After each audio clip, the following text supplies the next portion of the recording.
Salut cher ami, je suis très heureux de te retrouver dans cette nouvelle vidéo de mathématiques sur succès assuré. Aujourd'hui, toi et moi, nous avons un cours assez spécial, assez particulier pour toi et ce cours s'intitule « Ce que tu dois savoir sur la moyenne arithmétique ». Ce que tu dois savoir sur la moyenne arithmétique.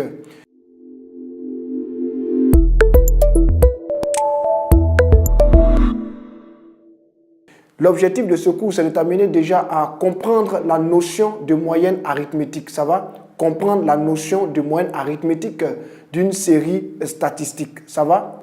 Et donc, comme plan de ce cours pour t'aider à mieux comprendre ce cours vidéo, premièrement, nous verrons la moyenne arithmétique d'une série statistique et par la suite, nous ferons quelques applications.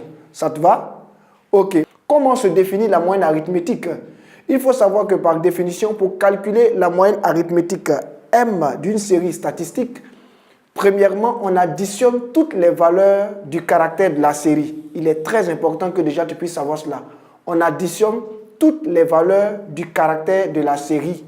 Ensuite, on divise la somme obtenue par le nombre de valeurs, c'est-à-dire l'effectif total de la série. Ça va? Donc, la deuxième chose à faire, c'est de diviser la somme obtenue par le nombre de valeurs, c'est-à-dire l'effectif total de la série. Ça va? Donc, si on a x1, x2, etc. jusqu'à xp qui représentent les valeurs du caractère de la série, on a alors la formule qui s'établit comme suite.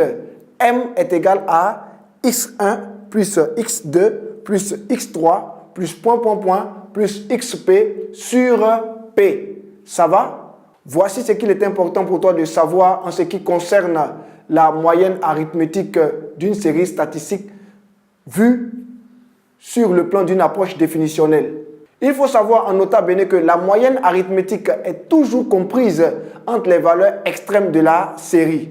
Je réponds pour toi, c'est très important. La moyenne arithmétique est toujours comprise entre les valeurs extrêmes de la série. Par exemple, si l'on souhaite calculer la moyenne d'âge d'un groupe dont le membre le plus vieux a 50 ans et le membre le plus jeune a 10 ans, alors la moyenne sera obligatoirement comprise entre 10 et 50 ans. Ça va? Tu comprends maintenant mieux le nota bene. C'est en cela que nous avons dit que la moyenne arithmétique est toujours comprise entre les valeurs extrêmes de la série. Ça va? J'espère que cet exemple t'a permis de mieux comprendre ce que nous venons de dire tantôt. Maintenant qu'on a défini la moyenne arithmétique, on va maintenant passer à quelques applications pour t'aider à mieux comprendre tout ce qui a été dit. La première application dit ceci. Il nous a demandé de calculer la moyenne arithmétique d'un groupe composé de 5 personnes. Marc a 12 ans, Karim 14 ans, Inès 16 ans, David 14 ans et Amélia 20 ans. Ici, comme je te disais tantôt, nous sommes amenés à calculer la moyenne arithmétique de ce groupe. Comment est-ce qu'on va s'y prendre? Simplement, on va passer à la résolution et on va s'y prendre de la façon suivante. Rappelle-toi bien de ce qui a été dit précédemment. On a dit que premièrement, on additionne, ça va? On additionne d'abord la valeur, c'est-à-dire l'âge dans notre cas ici présent, de tous les éléments de la série. Ça va? Donc, ici, on va additionner 12 plus 14 plus 16 plus 14 plus 20. Ça nous donne 66. Ça va? Maintenant qu'on a fini de faire cette première étape, on va maintenant passer à la seconde étape qui a dit ceci. On divise ensuite par l'effectif total. Dans notre cas de figure, l'effectif total est de 5 personnes. Donc ici, on est donc amené à diviser 66 par 5, ce qui nous donne très exactement 13,2. Ça va? On peut donc conclure en disant que la moyenne arithmétique est donc de 13,2 ans. Ça va? La moyenne arithmétique de ce groupe-là, constitué de 5 personnes, est donc de 13,2 ans. Ça va? Dans cette première application, j'y suis allé pas à pas en sorte de te faire comprendre la démarche. Et j'espère que tu as bien compris la démarche et que tu as bien suivi le procédé. Ok, on va passer maintenant à une seconde application pour t'aider encore à renchérir les connaissances que tu viens d'apprendre ou même je dirais que tu es en train d'apprendre petit à petit en sorte de pouvoir véritablement maîtriser ton cours sur les statistiques. L'application te dit ceci. Sophie a calculé le temps qu'elle a passé devant la télévision la semaine dernière. Voici ses résultats. Lundi, 57, mardi, 120, mercredi, 23, jeudi, 48, vendredi, 160, samedi, 186 et dimanche, 20. Donc, on a les jours sur la première ligne et on a le temps mis en minutes sur la deuxième ligne. Donc, il nous a demandé ici de calculer le temps moyen passé par Sophie devant la télévision. Ici, déjà, je vais attirer ton attention sur un fait, c'est que tu vois ici qu'on n'a pas dit calculer la moyenne de façon directe. On a dit calculer le temps moyen, mais c'est la même façon de procéder.